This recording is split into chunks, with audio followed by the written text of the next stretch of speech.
લોકો કહેતા હોય છે કે આતંકવાદીનો કોઈ ધર્મ નથી હોતો, પરંતુ આ એકદમ વાત ખોટી છે. કાશ્મીરના પહેલગામમાં જે એક સાથે 28 હિન્દુઓને પોતાના નામ પૂછી અને કયો ધર્મ છે પૂછીને ડાયરેક્ટ એને ગોળી મારવામાં આવે છે. 28 લોકોને કોઈ એનો જ્ઞાતિ પૂછવામાં નથી આવી કે તમે દરબાર છો, તમે પટેલ છો, તમે આહિર છો, તમે ભરવાડ છો, તમે ગઢવી છો, તમે કોળી સમાજમાંથી આવો છો કે પછી તમે કોઈ દલિત છો. આવું કઈ પૂછવામાં નથી આવ્યું ભાઈ. માત્ર ને માત્ર એક જ વસ્તુ કે તમારો ધર્મ કયો છે અને તમારું નામ કયું છે.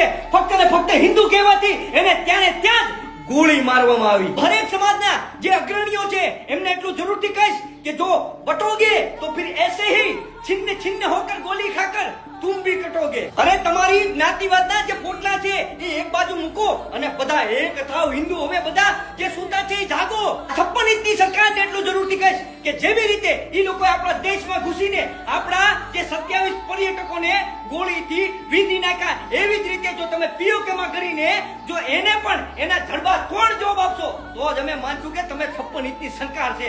મારા દેશનો હિન્દુ હજી સૂતો છે, એ મીણબત્તીઓનો મોહતાજ છે. ભગવાનને એટલી પ્રાર્થના કરીશ કે 27 ની દિવ્ય આત્માને શાંતિ આપે. હજી પણ કહું છું કે જેટલા પણ જ્ઞાતિના ઠેકેદારો છે કે અંગ્રેજોએ આ જ રીતે ભાગલા પાડો અને રાજ કરોની નીતિ અપનાવી હતી અને ત્યારે પણ આપણો દેશ એક નતો થઈ શક્યો. અને હજી પણ સમય છે, બધા એક થાવ અને અનેક બનો અને આ વિડીયોને બને એટલો શેર કરો.